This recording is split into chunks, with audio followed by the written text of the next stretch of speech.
परमात्मा एक सेवक मंडळ टिमके नागपूरच्या बाबांच्या आदेशाप्रमाणे आजचे हवन कार्य सामूहिक हवन कार्य परमात्मा एक सेवक बांधव श्रीमान जाम या गावी राधेश्यामजी मिश्राम यांच्या निवासस्थानी हवन कार्य पार पडलं. त्यानंतर लगेच हवन कार्यानंतर शोभायात्रा मिरवणूक, मग भगवान बाबा हनुमानजी महान त्यागी बाबा जिंदवजी त्यांच्या प्रतिमेचे स्वागत व या कार्यक्रमाची सुरुवात दीप प्रज्वलन करून झालेला आहे. आणि यानंतर आता हा चर्चा बैठकीचा कार्यक्रम आयोजित केला आहे. या चर्चा बैठकीमध्ये शेवटचा टप्पा म्हणजे अध्यक्षीय मार्गदर्शन असते आणि मी परमेश्वर कृपेच्या ऋणी आहो की आज मला इथं अध्यक्षपद मिळालं आणि आपण सर्वांचे आभारी आहो. आणि आज एक विशेष गोष्ट सांगायला पाहिजे की मी मोठ्या मोठ्या कार्यक्रमामध्ये जातो, पण आज जे मला इथं मिळालं ते सुंदर असं काय होतं, जयराम महाजन भाऊ सुरुवात झाली, जयरामजी महाजन यांच्यापासून जे सुरुवात झाली, आज या अध्यक्ष मार्गदर्शनाच्या सुरुवात व्हायच्या अगोदरपर्यंत खरोखर टप्प्याटप्प्याने सुंदरसे मार्गदर्शन प्रत्येकानं लाभलं, प्रत्येकांना मार्गदर्शन लाभलं. कोणीही वेगळे विचार वेगळी चर्चा न करता सेवकांच्या उद्धाराकरता, सेवकांच्या प्रगतीकरता, मानव जागृतीकरिता आणि सेवक स्वावलंबी व्हावा म्हणून हवं तेवढे डोस इम्युनिटी पॉवर आम्हाला आज शब्दरूपी भगवान आहे त्या रूपाने आम्हाला मिळाला. ज्यांनी घेतलं ते नशीबवान असं मी म्हणू शकतो. मंडपामध्ये बसून ऐकणं तेवढं महत्त्वाचं नाही, काही आले नाहीत, पण माझा एक अनुभव आहे की परमात्म्याचा अनुभव कुणाला मनाई असेल तरी जर येऊ शकले नाही, पण आपल्या घरी बसून मात्र प्रत्येकजण खुर्ची लावून ऐकून राहिला. प्रत्येकाच्या घरची टीव्ही बंद असेल, मुलं वाढत शांत असतील, कार्यक्रम कोणत्याही गटाच्या का असेना, पण कुणाच्या तरी मुखातून कुणाच्या तरी रूपातून आम्हाला काहीतरी मिळेल का बाबा अशी प्रत्येकाची भावना असते. त्या भावनेवर पण पुरुषाच्या इथं चर्चा झाल्या, आपण त्याच्यामध्ये काहीतरी पुन्हा सांगायचे प्रयत्न करूया. पण एक मात्र सत्य आहे, 4:58 अरे बापरे 5:03 झालेले आहेत. 5 वाजता ही समाप्तीची वेळ होती. मी आटोपतो आणि थोडक्यामध्ये घेतो. काही विषय असे आले, आज आम्ही जेव्हा मोहाडीवरून म्हणजे तुमसर भंडारा मार्ग आम्ही जेव्हा येत होतो, मी काय विषय घेतो. आम्ही दादासोबत चर्चा केली, बाळूभाऊसोबत. अरे आपण शेवटी यार युवा पार्टी सगळे बुजुर्ग बोलून गेला, आता आपण काय बोलावं दादा म्हटलं. भाऊ म्हणते आता आपण हे म्हणून सर्वांचे बोलून झालं त्याबद्दल धन्यवाद, आम्ही काय बोलावं असा आमचा विषय होता. पण आम्ही जेव्हा आलो भंडाऱ्यावरून, आमच्या गाडीमध्ये एक सेवक भाऊ होते, खूप जुने आहेत. त्यांनी मोहाडीच्या भवनाकडे पाहिलं आणि नमस्कार अशा प्रकारे घेतलं. ते हसून राहिले, बसले आहेत. मग आम्ही या गावामध्ये पोहोचलो. आम्ही एका चौरस्त्यामध्ये गेलो. हा कटआउट दिसला आम्हाला महानताई वजिंद्रचा, यांना हार टाकले त्या गळ्यामध्ये, बरोबर. मी म्हटला रघुवती भाऊ व्हॉट इज दिस, काय म्हणायचं. या आकार आहे, भवन बनणे म्हणजे आकार, बिल्डिंग आहे, वस्तू आहे, विटाची आहे, मातीची आहे, रेतीची आहे, दगडाची आहे, कटआउटची आहे, प्लायवुडची आहे, आकार आहे. या आधार है और आकार में ही विकार है. हमें बिल्डिंग दिखी, हमने नमस्कार बोल दिए. कटआउट देखा, बोला अगर धीरे धीरे इसी तरह बनते गया तो हर जगह मंदिर बनेंगे और चौक चौक में पुतले लगेंगे. बहुत सारा होता, मतलब सुरुवात झाली आहे, ते स्वीकार करा. महान त्यागी बाबा जिंदूजींनी फक्त आणि फक्त प्रतिमा दिली, तीही पूजा करण्याकरता प्रतिमा, साध्या चौकाचा नाही. आम्ही ज्या काळामध्ये पाहिलं, आम्हाला फक्त फोटो पाहिजे होते या मार्गाची कशी राहते. आम्ही काकू बडराय काकाजीकडे आलो होतो, आम्ही म्हणजे घरात जाऊन पाहिला होता या मार्गातल्या लोकांची हनुमानजीची प्रतिमा कशी असते. बाहेर पाहायला मिळत नव्हती, कॅलेंडर नव्हते, अशा प्रिंट मीडिया वगैरे नव्हता, फार कमी. आणि आता पाहतो आम्ही अपव्यय होता कामा नये या मार्गाची रूपरेषा. मी जेव्हा डॉक्टर साहेबांसोबत बसलो आणि चर्चा केला, एक सुंदर गोष्ट मला ऐकायला मिळाली. योगेश, तुम्हाला प्रचार काय करायचा. भाई डॉक्टर साहेब मला कसे बोलले, की तुमच्या प्रश्न उत्तर देईन भाऊ, लिहून ठेवला आहे की डॉक्टर साहेब आम्हाला असे बोलले होते, योगेश तुम्ही काय बाबा हनुमानजी वगैरे वगैरे म्हणता म्हणे. आपण जेव्हा बाबा हनुमानजी म्हणतो तेव्हा इतर धर्मीय लोक काय म्हणतात, इतर धर्मीय काय म्हणतात. तर तुम्हाला सांगायचं ऍक्च्युअल काय की बाबांनी म्हटलं म्हणे की वो सबका एक भगवान आहे, सृष्टीचा रचयिता आहे, म्हणजे तो सर्वांच्या भगवंत आहे म्हणे. तो सर्वांच्या भगवंत आहे, ख्रिश्चनांचा आहे, मुस्लिमांचा आहे. तर तुम्ही जगापुढे हे सांगा, हा या मार्गाची विशेषता काय आहे.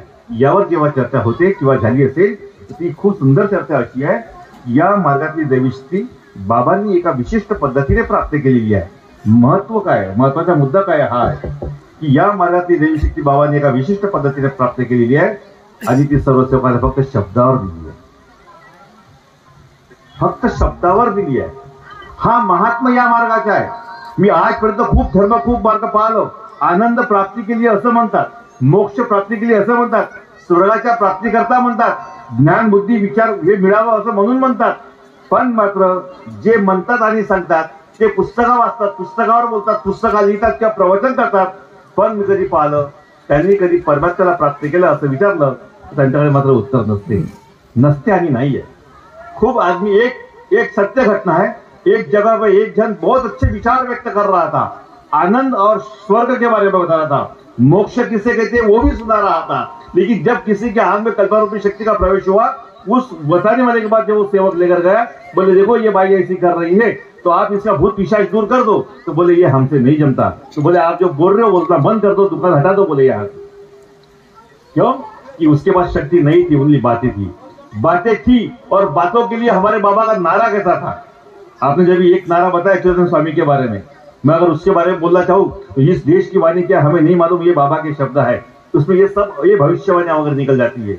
लेकिन कोई अगर कहता है कि अभी कलयुग आ रहा है तो मेरे बाबा ने बोला कि सतयुग आ रहा है, तो हमें कलयुग से मतलब नहीं है. बाबा ने बोला है, बाबा की वाणी सत्यवाणी है. बाबा ने परमात्मा को प्राप्त किया है. जो बाबा ऐसी चीज है, ऐसे व्यक्ति है कि जो भगवान बोलता वो बाबा बोलता, और जो बाबा बोलता वो भगवान बोलता. इसलिए बाबा की वाणी के बारे में हम किसी भी तरह का शंका कुशंका मन में ऐसे विचार नहीं ला सकते. लेकिन बाबा हम किस मुद्दे से आए थे? हम किस मुद्दे को बात कर रहे थे? विसरलो. मी वाणीवर चालला गेलो इकडे. माझा रस्ता ट्रॅक चेंज झाला का मी त्याच रस्त्याने चालून चालला जातो.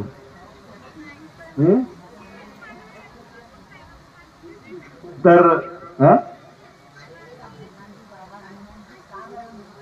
हाँ वो मुझे नहीं मालूम याद आया, लेकिन वो मुद्दा याद आ गया, रस्ते पे आ गया की बाबांनी असं म्हटलं, तुम्हाला परमात्म्याच्या परिश्रमाचा जगा पडू द्या. हा हीच एकमेवची दैवी शक्ती आहे जी शब्दावर प्राप्त झाली आहे. म्हणून महान त्यागी बाबा जुंदूजी यांच्या प्रतिमेच्या वर एक शब्द लिहिला आहे.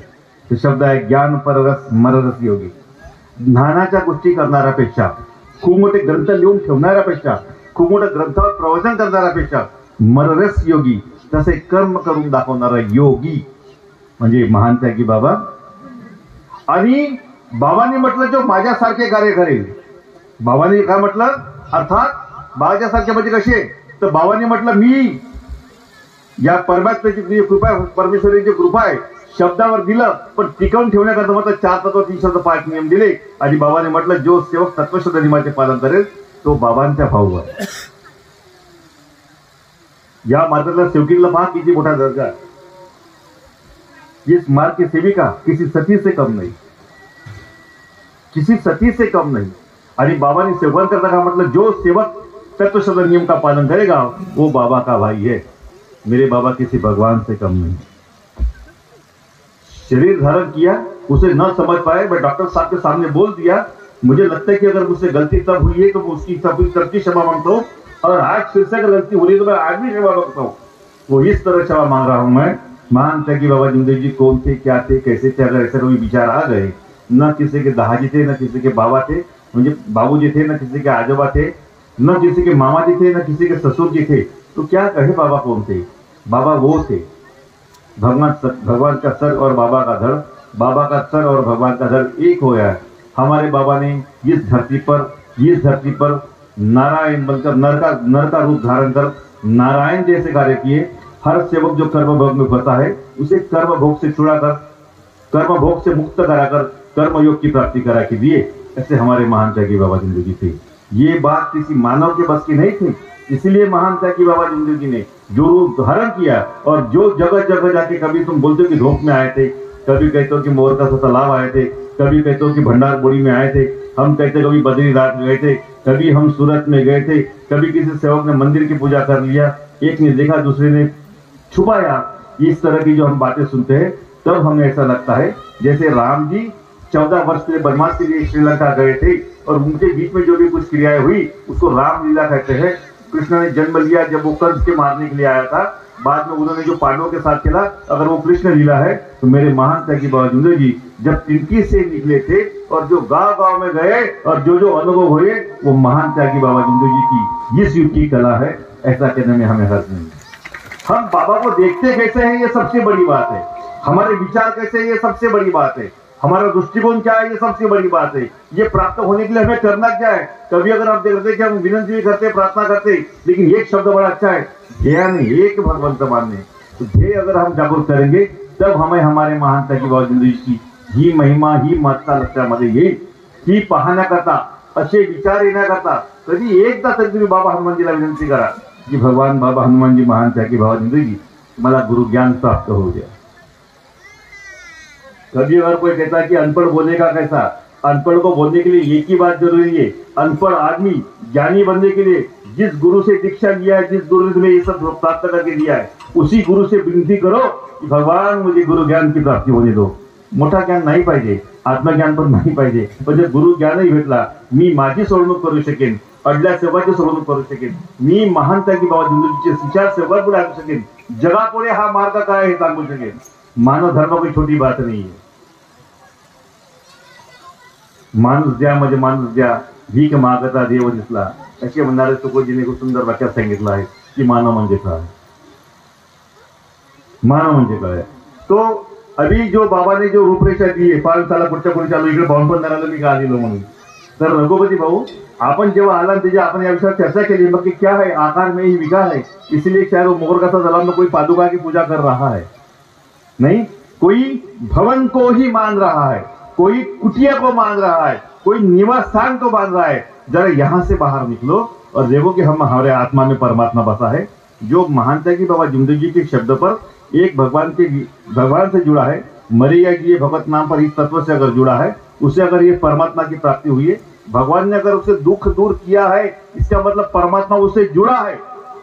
अगर कोई मार्ग में आकर भी अनेक भगवान की पूजा करे तो परमात्मा उससे जुड़ता नहीं और वो आदमी कभी सुखी होता नहीं। लेकिन जिसने महान त्यागी बाबा जुंदे जी का नाम लिया, किसी भी संगठन से, किसी भी गांव से, किसी भी कार्यकर्ता से, और अगर उसे परमात्मा की कृपा प्राप्त हो गई, उसके अगर दुख दूर हो गए, क्योंकि इसके पहले अनेक भगवान की पूजा करके दुख दूर नहीं होते थे, इसलिए हम इस परमात्मा के मार्ग में आते थे, और जब उसके परमात्मा में आने का अगर दुख दूर होते तो वो परमात्मा एक सेवक बनता था। आज अगर वो कैसे भी कार्य ले, अगर कोई दुखी व्यक्ति है, इस मार्ग में आने के बाद, महान त्यागी बाबा जुंदे जी का नाम लेने के बाद, अगर परमात्मा ने उसके दुख दूर किए है, उसे कर्म भोग से छुड़ाया है, उसे कर्मयोग की प्राप्ति हुई है, तो वो परमात्मा एक का सेवक है। और वो सेवक अभी किसी मंडल का, किसी संस्थान का, किसी कुटिया का, किसी निवास स्थान का, किसी भवन का नहीं रहा, वो परमात्मा का हुआ है। और परमात्मा यह आत्मा में बसा है, ये किसी मंदिर में, किसी संस्था में नहीं है।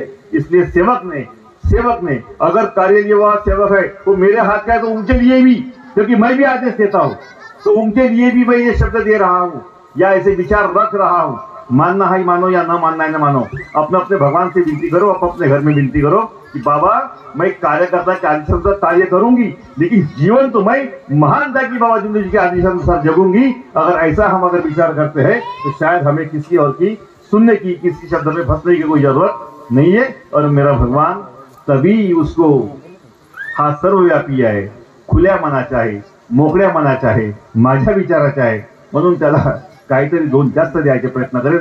हा माझा विश्वास। हम चर्चा बैठक के माध्यम से अपने दुःख बताने की कोशिश करते हैं। माझ्या हाताच्या सेवक का मी दुःखी होतो, कोणते दुःख माझ्या मागे होते, कशा प्रकारे दूर झाले ते आपण सांगतो। पण काकून म्हटलं की संमेलन म्हणजे का, सम्मिलन म्हणजे सम म्हणजे सारख्या लोकांचं मिलन आहे। आज सारखे कशात आम्ही सगळे एकाच परमात्म्याचे सेवक आहोत। आमचा भगवान एकच आहे। सर्वाले 4 तत्व, 3 शब्द, 5 नियम आहेत, कुणाले 5 तत्व, 4 शब्द, 6 नियम नाहीये। असे आम्ही सम लोक आहोत आणि सम लोकांचं आज मिलन झालेलं आहे। आम्ही एकत्र बसलो, चर्चा करायची आहे। आमचे अनुभव तुम्हाला सांगतो, तुमचे अनुभव आम्ही ऐकतो। या प्रकारे आम्ही एक अनुभवाचे मालिक, 2 अनुभवाचे मालिक बनू इच्छितो।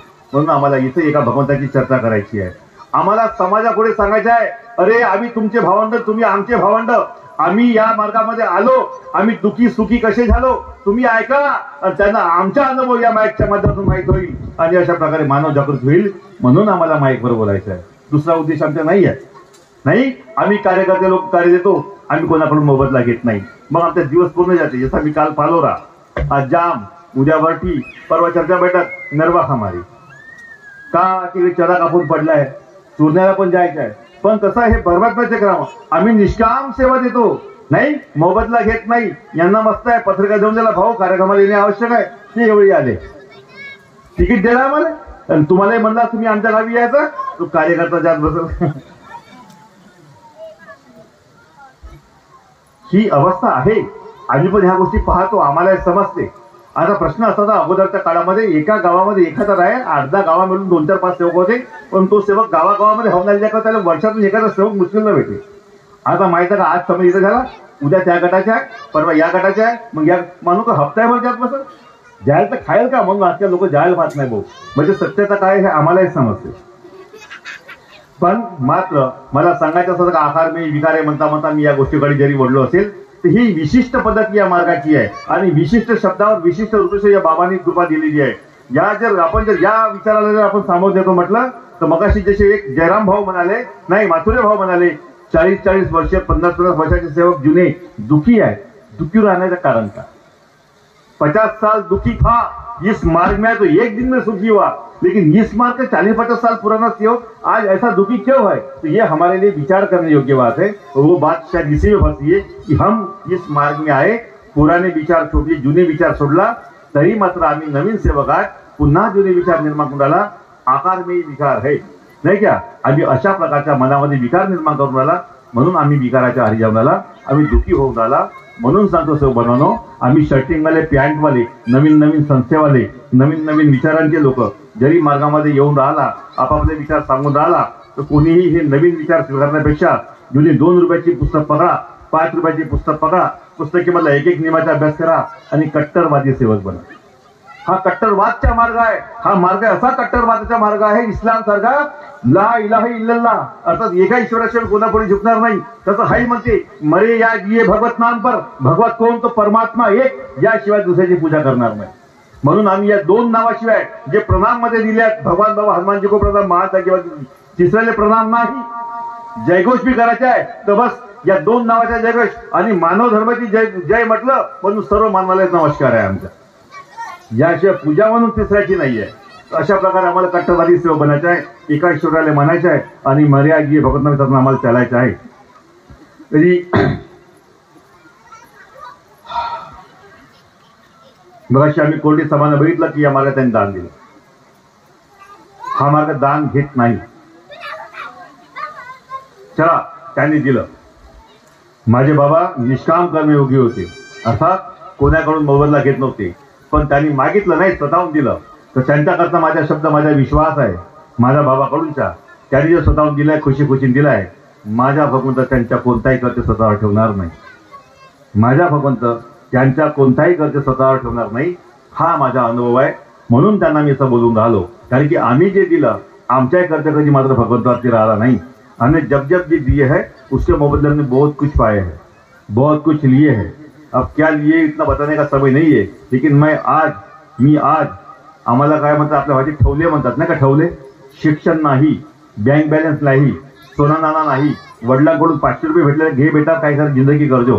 पण मात्र आज त्या सर्व गोष्टी आमच्याकडे. मी 1 रुपया कमवत नाही, खाली पिली आहो. बरं बायको नोकरीवर नव्हतो मागतलो, लग्न झालं 8 वर्षात नोकरी लागली. पण मात्र सगळ्या गोष्टी सत्यासारखं काय, मी तुमच्यासारखं सोडी तर नोकरीवाली नव्हती, लग्न केलं, मी लग्न केलं तेव्हा काकूंना माहित आहे. माझ्या लग्नाच्या 8 वर्षानंतर माझ्या पतीला नोकरी लागली. मग कसा, पण तिच्या नोकरी लागेपर्यंत तिची नोकरी, बंगला, गाडी आणि हवं ते सर्व काही माझ्या बाबा प्रत्येकाला. आणि मी नाही इथं बस, प्रत्येक माणूस सुखी समाधानी आहे. सगळे माणसं दुःखामुळे मार्गात आले आहेत आणि आपापल्या परीने सुखी आहे. माझा सुख म्हणजे मोठा सुख नाही, इथला प्रत्येकाचं सुख मोठा सुख आहे. दुखी या मार्गामध्ये आला, सुखी आणि समाधानी झाला. म्हणून सेवक बांधवांनो, तुम्ही निष्काम एका भगवंताची पूजा केल्याने, ध्येयाने एक भगवंत मानल्याने तुम्ही त्या दिवशी सुखी झाला. तो दिवस आठवा जेव्हा तुम्ही मार्गात आल्या होत्या. तुम्ही कंटाळलेले होते, तुम्ही दुःखी होत्या, कंटाळलेले होत्या, नाना प्रकारचे उपाय केले, तुमच्याकडे पर्याय नव्हता. पण जेव्हा तुम्ही या मार्गामध्ये आल्या, एवढ्या ध्येयाने आल्या, त्रासलेल्या मनाने आल्या, हरलेल्या मनाने आला, इथं मरण्यापेक्षा तिथं वरून म्हणल्या, आणि तुम्ही एवढ्या पहाटे उठून ते विनंती, ज्याच्या घरी कधी अगरबत्ती लागत नव्हती, ज्या मगाच्या कोरडेबाई बोलल्या का दिवे लागत नव्हते, आम्ही असा समाज मात्र पहाटे उठून घाईघाईनं आंघोळ करून कधी आम्ही अर्धा पुसला नाही. मी माझ्या आईला बघितलं, माझी आई एक वेळेस माझ्याकडे पाहिलं, आम्ही अशी फक्त साडी गुंडलं छातीला आणि कमरेला येऊन बसली, कारण की वेळ झाला आणि 5 आंघोळी, एकच बाथरूम आमच्याकडे, एकच लॅट्रिन नव्हती वाटते. मग एवढ्या वेळा करायचा, अशा प्रकारे आम्ही एवढ्या घाईनं पूजा करून बसला. आम्ही तेवढा ध्यान केला, पण आम्ही तेवढा लवकर सुखी झाला. आम्ही म्हणून तुम्ही तोच दिवस आठवा का तुम्ही तो कोणत्या ध्येयाने केल्या होत्या, आणि म्हणून तुम्ही तोच ध्येय आपला जागृत ठेवा. तुम्ही नंतर सांगतो अशा प्रकारे हा शब्द आम्ही कधी ऐकणार नाही का 40-40 वर्ष पुन्हा सेवक सुखी दुःखी होऊन राहिले, बिलकुल नाही. एकाने म्हटलं की मला एकच गोष्ट आवडते म्हणे या मार्गामध्ये, काय की या मार्गात आल्याने दारू सुटते. मी एकच मूर्खा, उलटा बोलणारा, कडू बोलणारा माणूस, नाव फक्त रसकर आहे, तुरस्कर, पण माहित नाही का बनते माझ्या मुखातून. तर एक सत्य सांगतो की या मार्गात आल्याने दारू सुटत नाही असा म्हणणारा मी. या मार्गात आल्याने दारू सुटत नाही. जर दारू सुटली असते तर या मार्गातून लोकांना दारू पिली नसती. दारू सुटली असते या मार्गातल्या लोकांना दारू पिली नसती. पण एक सत्य सांगतो, या मार्गात आल्यानं दारू सुटत नसेल, पण दारू सुटत नाही, पण जर या मार्गामध्ये यायचं असेल तर दारू सोडावी लागते.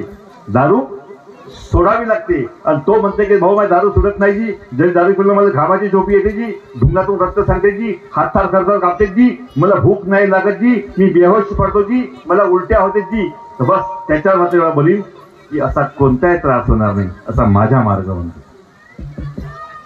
माझा मार्ग काय म्हणते, दारू तुला सोडावी लागेल, तुझं जर निश्चय केलास तर तुला कोणताही त्रास होऊ देणार नाही, असा मात्र माझा मार्ग म्हणते. माझा मार्ग म्हणते सेवक तत्वशून्यचं पालन कर, तुझ्या पायाला काटाही रुतणार नाही, असा माझा मार्ग म्हणते. आणि जो माझा मार्ग म्हणते, मार्ग माझा भगवान म्हणते, आणि माझ्या भगवंताचा एकही शब्द खोटा नाही, एकही शब्द उन्हा नाही, एकही शब्द शिल्लक नाही. प्रत्येक सेवक त्याचा अनुभव घेत आहे. मगाशी भाऊ सांगितलं मेल्या पोरगाचा, कातोरे बाईचा अनुभव भावना ऐकलं सुद्धा, रघुवंती फते भावना की बाई माझ्या घरी हळदुंपाल्याचे अनुभव सांगितलं. समुद्रपूर परसामध्ये सांगितलं, 8 महिन्याच्या पोरगा पोटामध्ये मरण पावला, डॉक्टरने चेक केलं म्हणजे बाई पोटामध्ये बाळ मेला, सोनोग्राफी काढली, पोरगा मेला, आणि तिच्या मला फोन आला, भाऊ पोरगा मेला. म्हटलं बाई यहाँ से परमात्मा का आपण अनुभव देखेंगे. तर म्हणजे का करू भाऊ, बाईच्या पोटावर 7 ठोका मार, कानामध्ये पण 7 ठोका मार.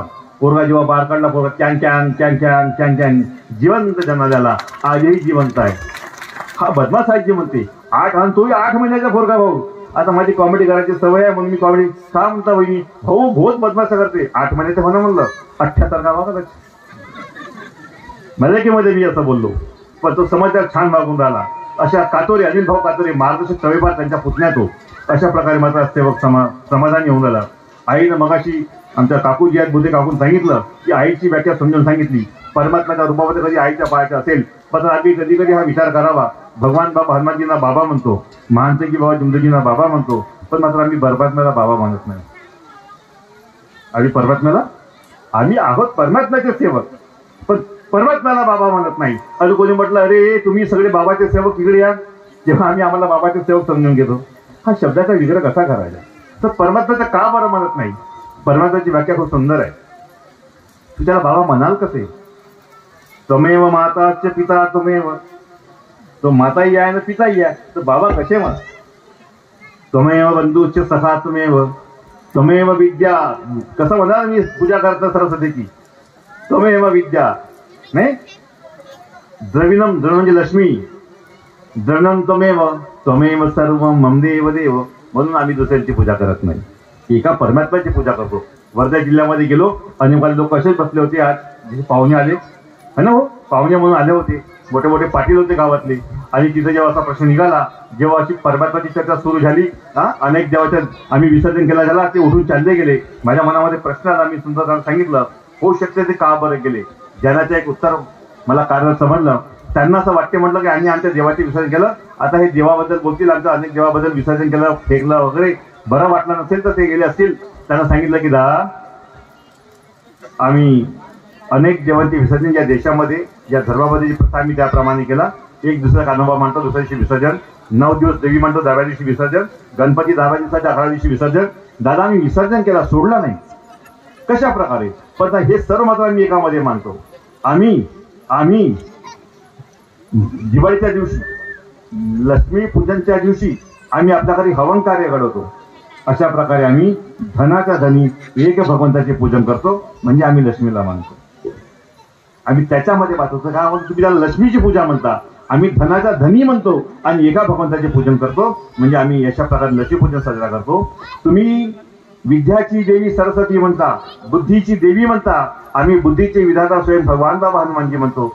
अशा प्रकारे आम्ही तो सरस्वतीला एका भगवंताला समजतो. तुम्ही महादेव सर्व देवाचा देव म्हणता, आम्ही सबका एक भगवान म्हणतो. असा प्रकारे आम्ही त्याला सर्व देवाचा एक भगवान समजतो. आम्ही पण त्याच देवाची पूजा करतो, एका परमात्म्याची.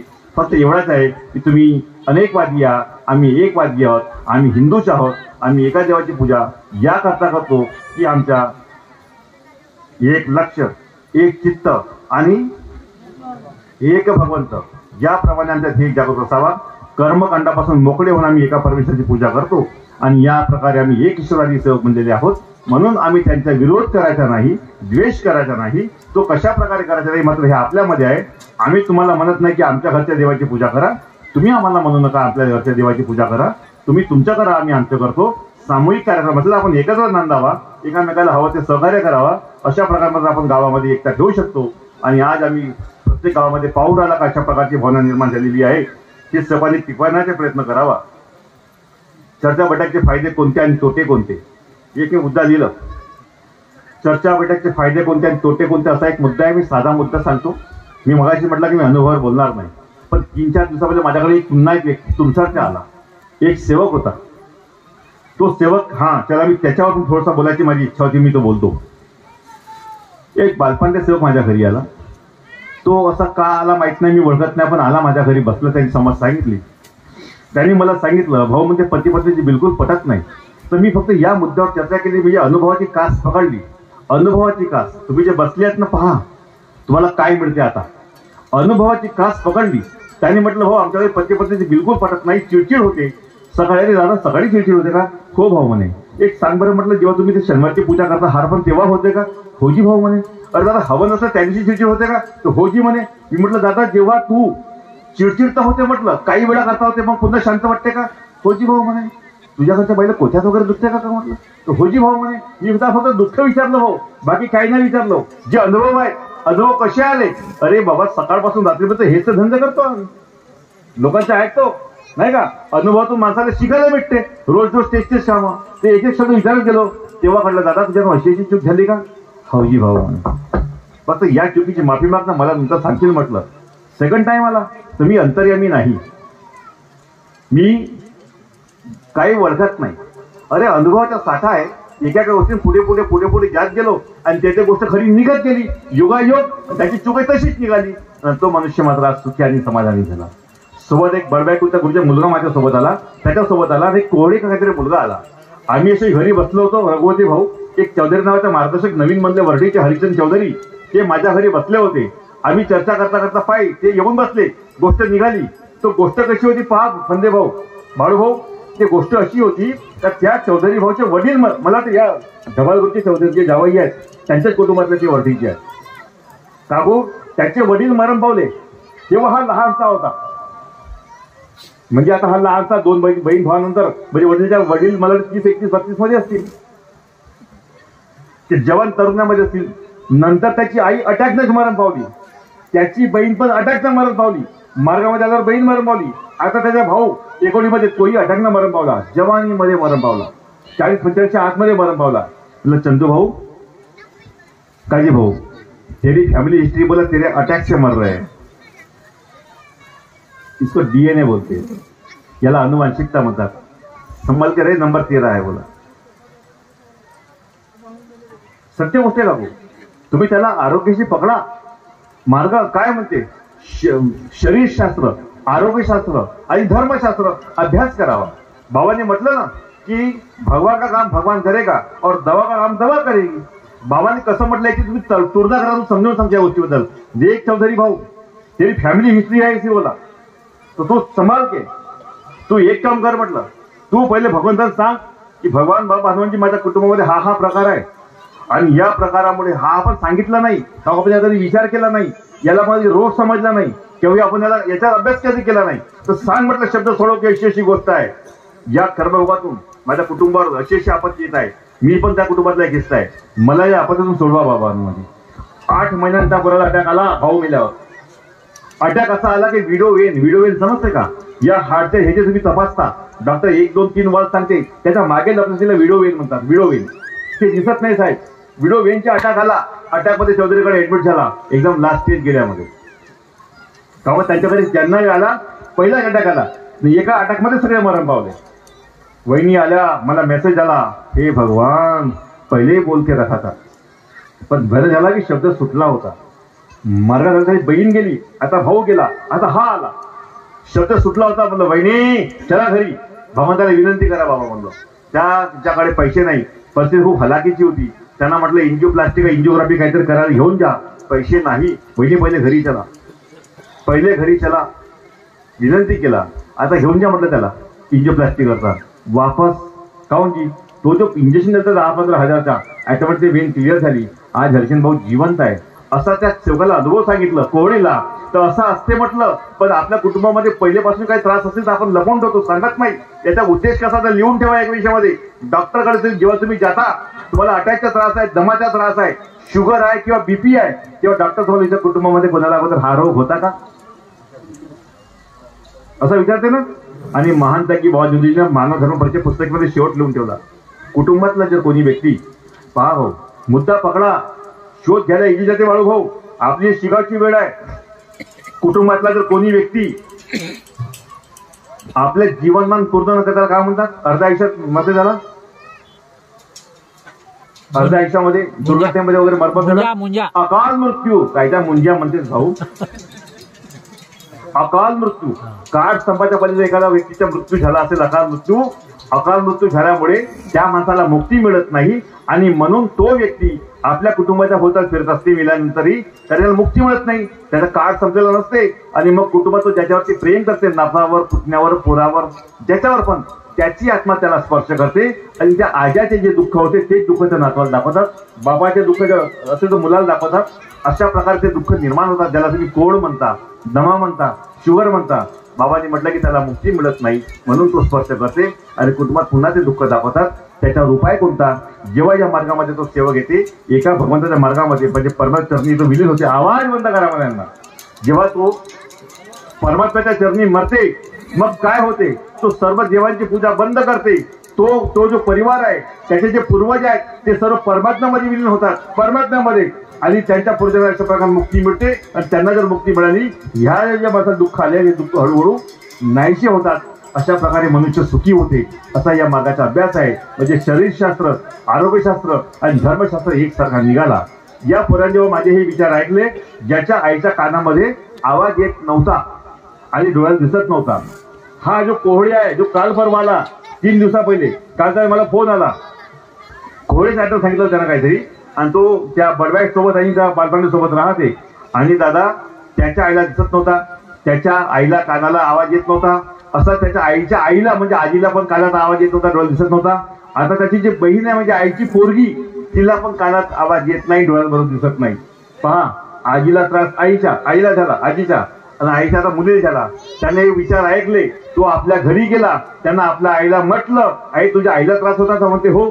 तुला पण आहे तर म्हणते हो. तुझ्या पोरीला पण आहे का तर म्हणते हो. तू एक काम कर, मी असा महाराष्ट्र म्हणते, तू हे शब्द भगवंता पुढे सोडव म्हणते, भगवंता पुढे सोडव म्हणते. त्या बाईच्या कानाला यायला लागला ऐकू, डोळे दिसायला लागला. आता 2 दिवसातली गोष्ट. म्हणजे सोडणूक कशा प्रकारे होते. म्हणून चर्चा बैठक ही अनुभवाची खाण आहे. सेवक सेवकाची सोडणूक करते, अनुभवातून ज्ञानी बनते, अनुभवातून ज्ञानी बनते.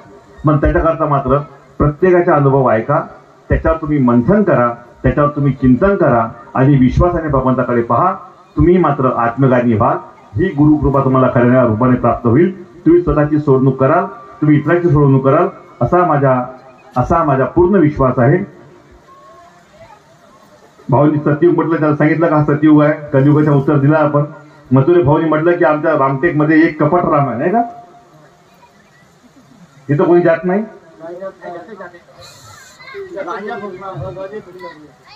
रामाविषयी बोलले आणि आम्ही आत्म्याविषयी बोलतो. तो कैसा विचार रचेंगे हम. राम राम म्हणती सगळे, कोणी न जानती आत्मा राम. राम राम म्हणती सगळे, कुणी न जानती आत्मा राम, रामदासांनी म्हटलंय आत्मा राम, ज्याला आपण परमात्मा म्हणतो. म्हणून सत्संगाविषयी बोलता बोलता एक विषय माझ्या मनामध्ये मगाशी आला होता. अरे तुम्ही जर समजा कोणी अयोध्येमधले असतील, त्या मंदिरात जातात, रामाच्या मंदिरामध्ये, ते तिथं रामाची पूजा करतात. ते जर कधी फिरायला आले रामटेकमध्ये, तर राम मंदिरामध्ये गेला तर रामाची पूजा करणार नाही. नाही, ये हमारे यूपी के राम नहीं है, ये तो महाराष्ट्र के राम है असे म्हणतील. या संस्थेचा भगवान त्या संस्थेचा भगवान वेगळा होऊ शकते, या गावचा भगवान त्या गावचा भगवान वेगळा होऊ शकते. म्हणून तुम्ही असे कधी समजा नको, मंडळाचे हनुमानजी वेगळे आहेत आणि पिंकीवाल्याचे वेगळे आहेत, तुमसरवाल्याचे वेगळे आहेत, रामटेकवाल्याचे वेगळे आहेत असं समजा नको. तुम्ही जेव्हा जिथं जाता, जिथं तुम्हाला एका परमात्माचा कार्यक्रम दिसते, महानता की बात झुंजूचं नाव सुरू असेल, तुम्ही त्या कार्यक्रमामध्ये अवश्य जा. कुणाची ऐकू नका. भगवंताच्या कार्यक्रमात गेल्याने भगवंत तुम्हाला दोषी देणार नाही, सुखद देईल, समाधान देईल, हा माझा विश्वास आहे. हीच या मार्गाची रूपरेषा आहे.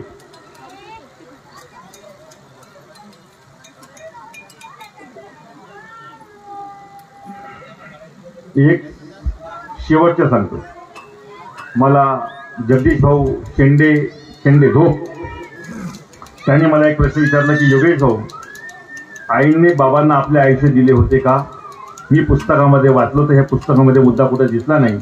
मला वाटलं की हा मुद्द्याशी भाऊशी चर्चा करावी, म्हणून यांनी मला 2-4 दिवसा अगोदर फोन केला होता.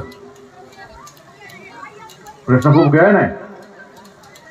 हे योगायोग असा आहे, या वर्षी म्हणजे याच महिन्यामध्ये डॉक्टर मनोभाव ठुबरेकर आले.